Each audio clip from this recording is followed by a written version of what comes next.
Today on RVA Grooves, I get a chance to chat with the RVA Mural Project organizers and RVA's own resident muralist, Ed Trask. I then head to Rappahannock Oyster Company for a fabulous dinner and talk with restaurant ownership. RVA Grooves starts now.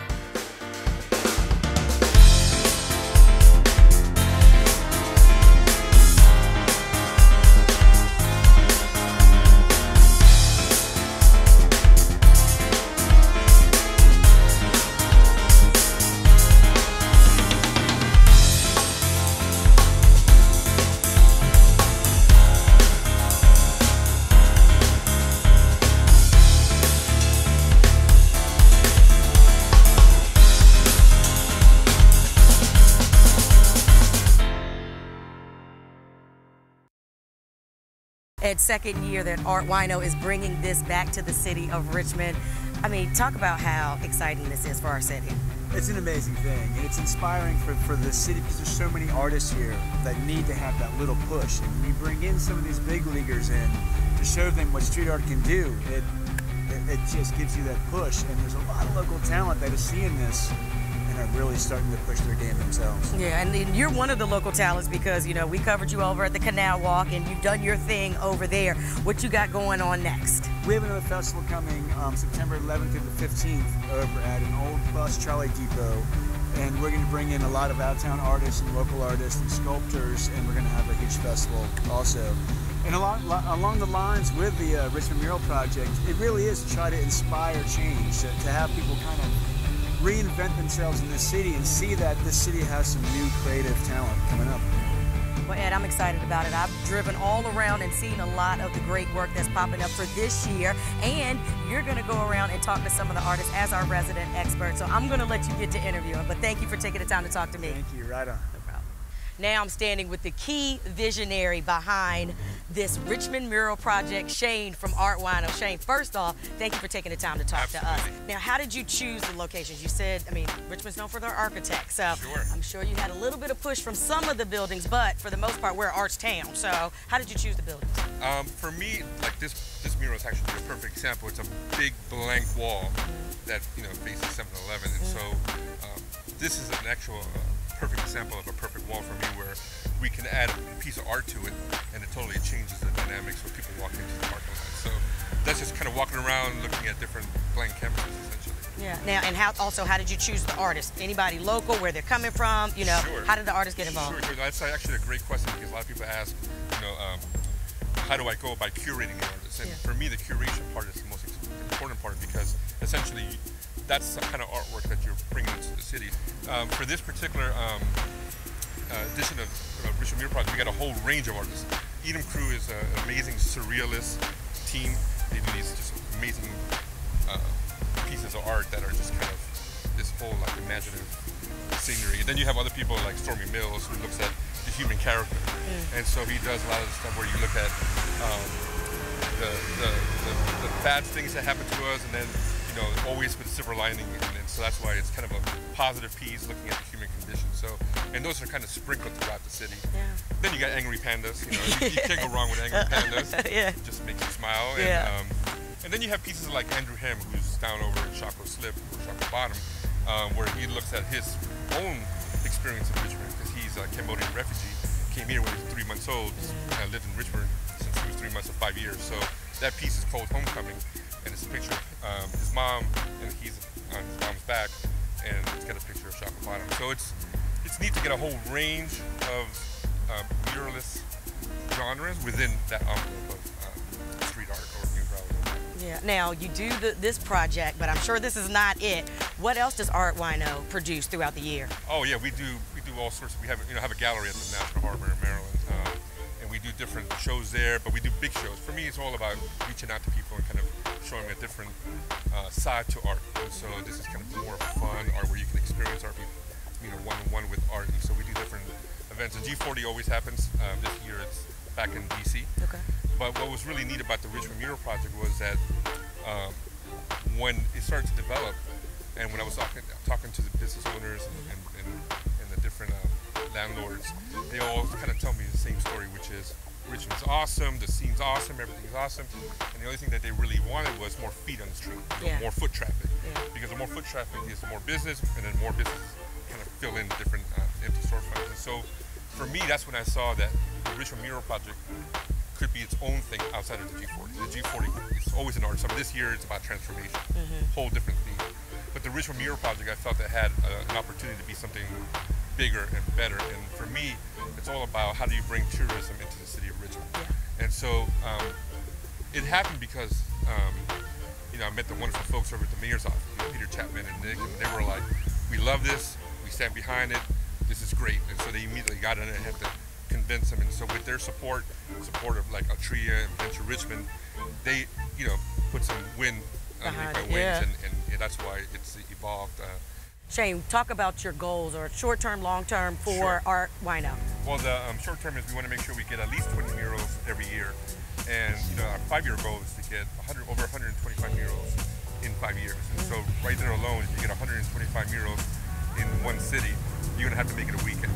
And you know, the project's gonna happen every year. So you know, in 10 years, 15 years, who knows how many murals we have. But the way I see it is, the more murals that we can bring into the city, just another cool dimension for people to come check out. Yeah, this is all about art and culture. This show is, but that's the boom that's happening in Richmond right now. I mean, and you hit it. Like, come eat and, you know, and stay and go to the Virginia Museum of Fine Arts and all that other stuff.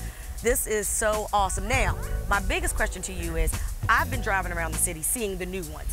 Is there a book? Is there a map? Can I go somewhere and actually map out this course? Absolutely. Good. We work with Gung Ho Guide. So Gung Ho Guide has a full big map that has all the different murals from last year and this year on there. So you can get a little treasure map and experience the city. I'm just gonna take a day and just go out and see the whole weekend. Yeah, and see them all, exactly, and see them all. Last question, Shane. Of course, well, this is more giving people all your information. How do people get involved with Art Wino, if they can, or know what you're doing next? Sure, if you go to Art Wino, Wino's with an H, WHINO.com. We have a little mailing list there, so you can get all the different events. Of course, I'm on Facebook, Instagram, and all those social medias, but artwino.com is the main spot. Shane, thank you so much for thank you for so much for talking to us. RVA Grooves, if this isn't all things arts and culture, I don't know what is. You guys are pretty young, from Poland. How old are you guys, and when did you come to the United States? I'm 25. And I'm 26. When did you guys get here? When? Last week. Last week. Okay, so you're just visiting just during the Mural Project. Yeah, and we're going back tomorrow. Going back tomorrow. All right. So what was your inspiration behind this piece? Usually we don't have some typical inspirations. We just have a brainstorm and sketching, and our idea was to create woman bathing in a jar with strawberries, and how the people will read this story is their own. Now, I've done a lot of interviews, guys, and this is the first one I've done where we are not showing you all's face. Tell the viewers why you don't want your face shown. We just want to see the viewers, the wall, not the faces, so it's better for us to, the wall is representing us, not the face. It's dope, so, you know, I'm hoping that people come down here and get to experience it. Now I'm standing on the lift with Andrew Hem from Los Angeles, and we're going to discuss his newest mural that he's doing for the Richmond Mural Project. Right, so how long have you been in town? I came here July 22nd and been enjoying my stay here so far. Wonderful, wonderful. And what is your inspiration behind this painting? Well, being in Richmond, Virginia is kind of like a homecoming for me. I came here when I was 3 months old, and I left to Los Angeles when I was 5 years old. So it's like, this piece is like a homecoming for me, and I'm just honored to be back here. Even though I don't remember much, it just feels like my hometown for some reason. So, coming back to the city, how does it feel to be an artist, to come back to the Richmond Mural Project and leave something that's going to be a legacy, something, a gift for this city to have? I'm really honored just to be here with all these artists from around the world. We got artists from Poland, Australia, and I'm just honored to be one of the guys representing for LA. But it's really an inspiration to feed off these guys and to be around these guys and watch them work some huge scales, and yeah, it's just one of the best experiences in my art career so far.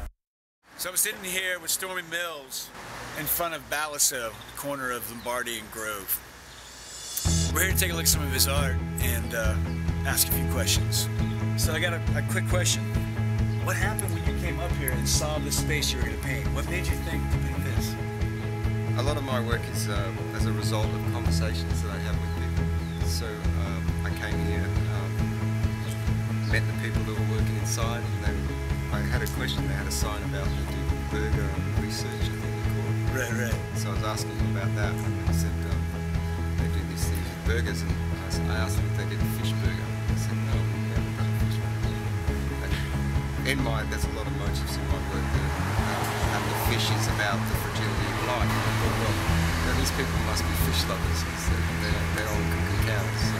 One of the loveliest things that happened is that one of the original chefs who used to work here, a guy named Russell, loved fish. Every metaphorical thing about fish, he loved it. But he was an amazing chef, and he actually somehow made a painting that looks exactly like him, which is incredible.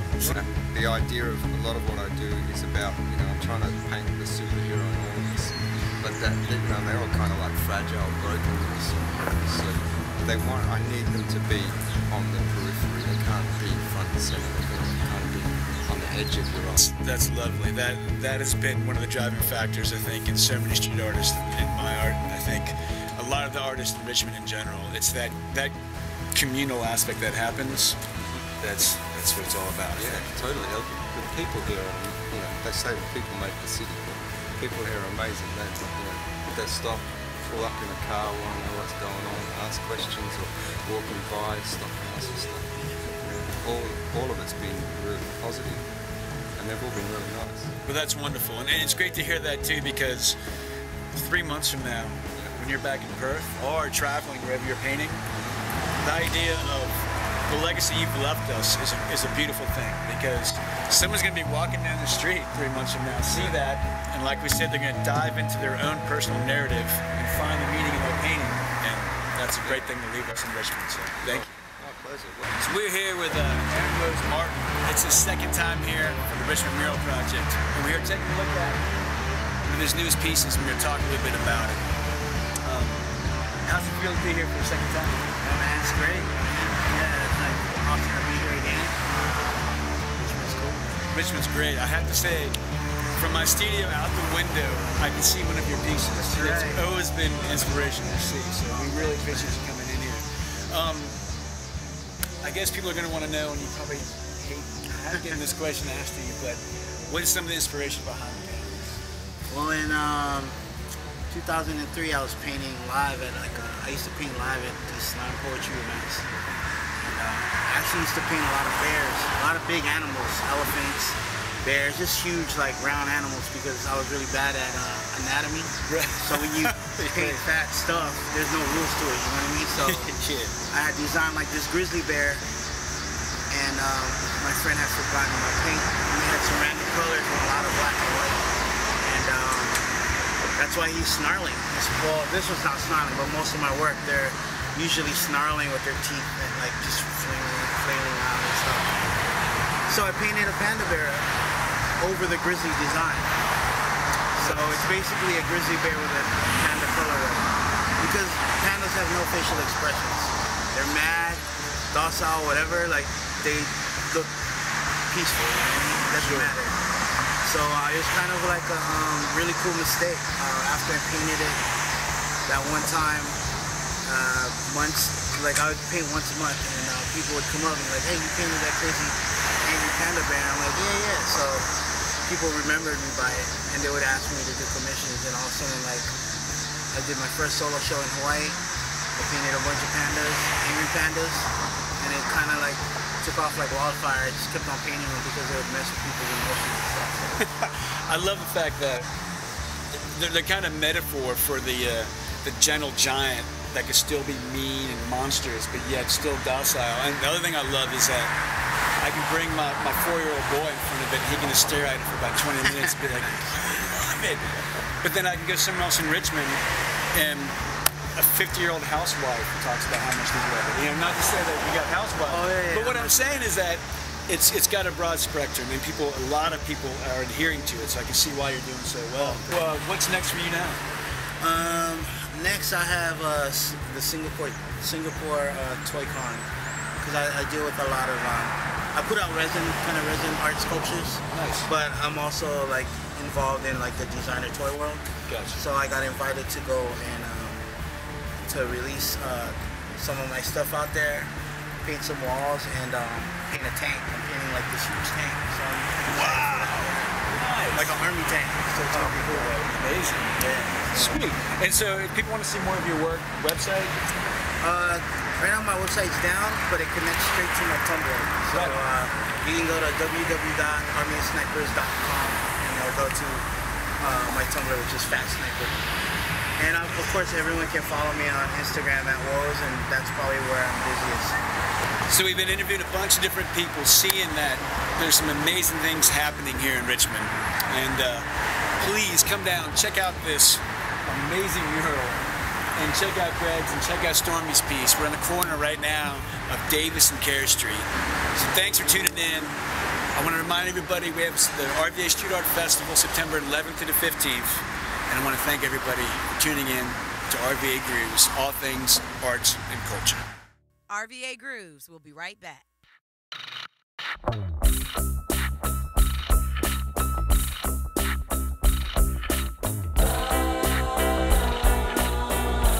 RVA Grooves, we'll be right back.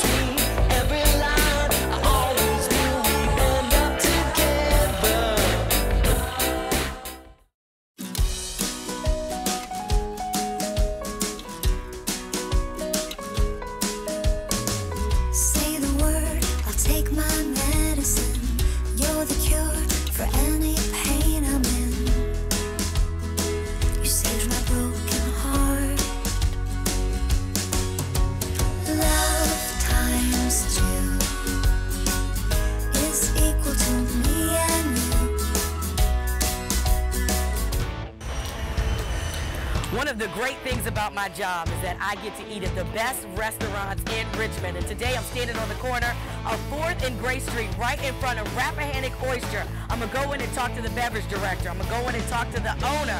I'm going to find out what Rappahannock Oyster is all about. I am so excited. Let's go on inside and check them out.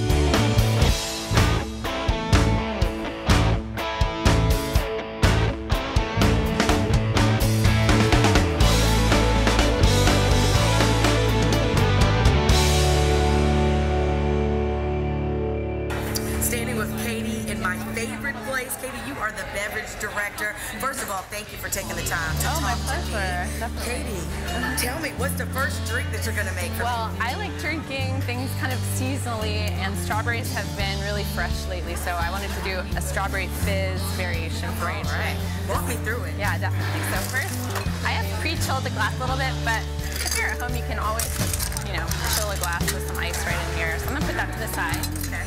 I'm going to use Genever as the main spirit. Bull's Genever is a really wonderful spirit, sort of a cross between, I think, whiskey and gin. Kind of gin meets whiskey a little bit. Very old spirit. And happens to be the favorite spirit of Ray Charles, which is kind of a fun fact. That is a good fact. So just get about 1.5 ounces. Okay. And then fresh lemon juice. You have to use fresh juice for the cocktail to taste really delicious.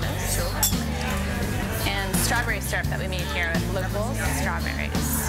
Yeah. And you said that is local, made right here? Yeah, definitely. We make all our syrups here. One other ingredient, which is kind of unusual for most people, an egg white. Okay. I usually just crack it right in to the mixing tin and shake it.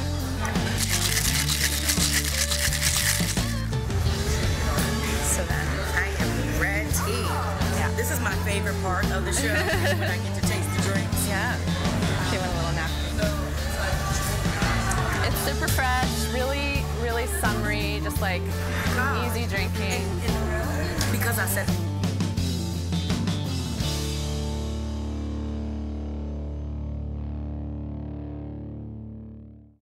Now I'm sitting with Travis Croxton. You are the owner of Rappahannock Oyster. Travis, how did you get started in the business? Well, actually, my cousin's the co-owner with Ryan, and we resurrected our family's company about 10 years ago. It's a 4th generation oyster farm. So we went over for about 10 years, and we kind of resurrected and used using aquaculture and introduced that into Chesapeake Bay. And then we just kind of gump our way into a little bit of success here and there, and we opened up several farms in the Bay, so we like to showcase the different flavors that we have. So we first farm is our old Rappahannock Oyster Farm. It goes back to 1899. Then we wanted to showcase other flavors that are in the Bay. So we have sweet Rappahannock, mid salinity York River oyster, and then Old Salt, which is from Jigantay, which is super briny. Yeah, and that's what we have right in front of us, right? Oh, yeah. Okay, now I've had oysters before, but I feel like you're the expert. So can you tell me exactly the way I'm supposed to eat them? Well, we, here at Rappahannock, we have fresh grated horseradish. We also have the red wine mini net house made. But if you're gonna eat oyster, I like eating it naked. Okay. Naked. Okay. Not mean to take your clothes off, but eat it naked. But we say like one bite to kill it, another one to swallow it down. Okay. So, Well, here we go. So which one do you think I should try first? start with the Rappahannock. So Okay. like, Hey. all right. I'm used to cheering stuff. Turn the shell Turn it over. Yeah. Professional now. Ooh. Really good. Mineral Fresh. flavor. Yep. Yep. Okay. And the next one? York one's gonna be saltier than the other one. Okay. So yeah, try that one. A little bit brinier. Yeah. That's good. I like that one. Okay, before we get into the last one, I've heard a little rumor that oysters, can kind of set the mood off. Is that true? Are they an aphrodisiac? I've got 3 kids. Ryan's got 2 kids, so ask him why, maybe. All right, let's go with the last one. Here we go, last one. That's super briny, right? Ooh, yes, but it's good. So we call that miroir, which is the reason that we opened up first restaurants right on the river, where we actually grow the Rappahannocks. We call that tasting room miroir, to showcase the different flavors in the Bay that we can grow. So we had three oysters, right? But they were Totally different. flavor profiles. Yeah. And that's what we want to educate consumers on. It's not just an oyster. It's not just a Bay oyster. It's where it's grown. And they actually do have 3 different tastes. I'm well educated on oysters. Thank you. Great appetizer. Thank you. It's a good start, right? So now we're moving into the main dish. If this doesn't look delightful, I don't know what does. Travis, what do we have in front of us? Well, just back up. We have a wood-fired grill here. Okay. Chef Dylan managed to get and it paid off because everything on that thing tastes great. So You could tell. this is a whole grilled fish here, which is our specialty. And then we want people to realize we're not just a seafood restaurant by any means. This is roasted chicken on a grill. It's from Harmony Hills Farm. It's fantastic. It's the best chicken I've ever had in my life. Yeah. So we can do way more than just oyster. That's why it's not called Rappahannock Oyster Bar. It's called Rappahannock. Yeah. All local fresh ingredients. It tastes awesome. Yeah. All right. As you're talking, you know what I'm going to do? I'm going to dig in. So tell us a little bit more about how you choose the menu. Does chef just do everything, or how involved are you in the menu choices? Well, as the oyster company said, Ryan and I travel all over the country meeting chefs and selling them their product. 8 years ago, we met this guy at Blackbird in Chicago, which was one of the best restaurants in the country. Yeah. A year ago, when we were actually looking at signing lease here, we got an email from the guy that kept in touch with us saying, hey, I want to move back east. I want to work with you guys. We're like, all right, we're signing the lease because that's the best chef we've ever tasted. So. When people say that you eat with your nose, like, first of all, I tasted it. That wood grill, this is the juiciest chicken that I have ever tasted in my life. But then all the spices came up, cleared every sinus problem that I might have had. But this right here is very, very tender. It's flavorful. Like, he melds the flavors together, the ingredients. I don't know how. Oh my gosh. But everything just, it tastes like that mixes. Yeah. That matches perfectly. And last but not least, dessert. Travis, what we got? Strawberry rhubarb cobbler. Woo! Yes. Check that out. Homemade ice cream. Homemade ice cream. Wow. I mean, like, actually turned in the back. I mean, oh gosh. Ranked up. Ooh. Look at this. I mean, just. Another good combination of flavors. What do you think? What about It's seasonal, so we do a cobbler. We'll change up the berry depending on the season. That is so good. Yeah. Oh my gosh. I have had Probably fight over this. I've had an amazing experience here today. Before I let you leave, what's next? Festivals or just anything new that's going on with any of your locations, the farm? Right. What do you got going on? I think Ryan and I want to like stabilize for a little while. We opened up 2 restaurants in the last 8 months or so. So we're gonna focus on the oyster business for a little bit. Let the chefs do the thing at the restaurants. We do have the Rappahannock Oyster Festival. We're a huge part of that. It's always the first Friday, Saturday of November. We'll be there. Otherwise, we're just keep up with us on Facebook. We have several accounts. Actually, this one's under Rappahannock RVA. We have RR Oysters, Miroir, and Rappahannock Oyster Bar, and then website rroysters.com. Information all on the restaurants, oyster company. Just choose a note. This is amazing. I want people to come to the restaurant to eat. Too. Hours of operation, location, and then. Right. We are on 320 East Grace Street downtown, on the corner of 4th and East Grace. We're open every day except Monday. Tuesday through Friday, we open up for lunch at 11:30. We serve until 10 o'clock at night. Okay. Friday, Saturday, we serve until 11 o'clock at night.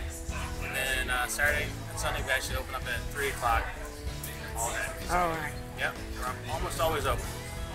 This is one of my new favorite spots. Travis, I appreciate you taking the time to talk to RVA Grooves. Make sure you come and check out Rappahannock. It's more than an oyster bar. As you can see, we've gotten everything today. So thank you once again, Travis. Thank you very much. Appreciate it. No problem. RVA Grooves, all things arts and culture. Thanks for watching, and tune in next week. RVA Grooves, all things arts and culture. The restaurant. Introduce yourselves. Tell us where you're from and who you work for. Sure. My name's Peggy Chung. I actually work for Midwest Vaco. Thanks for watching. Right downtown. And tune in next week. And I'm from San Jose, RVA Grooves, California. all things and arts prior and to coming to culture. Richmond, I actually lived in Paris. Oh, good. And I'm LaDonna Armour, I also work for Midwest Vaco, and I'm originally from Chattanooga, Tennessee, but I moved here from DC. Good. Now we have drinks in our hands, so Yes, ladies, we're gonna have a great conversation because I love to drink and I love to talk. So I had a great meal. You guys frequent here often? Yeah, actually, it's very funny. I feel like we come here all the time, haphazardly. Afterward, we think, okay, where should we go for happy hour? We end up at Rappahannock. I think it's a great place for happy hour, for date night, for to take your family. My parents came from out of town. I took them here. Good. Yeah, I really like Rappahannock a lot, particularly because of their drink menu. Yeah. It's really eclectic. They have some really nice design drinks, and you get something different every time. Yeah. You both are from places that are known a little bit for their food. Yeah. But Richmond is starting to get that boom in terms of art and culture scene, and one of the major things is that you can see some nationally recognized chefs right here in Richmond, especially you coming from Paris. How's that transcended into your visit to Richmond? It's really funny, having lived in Paris,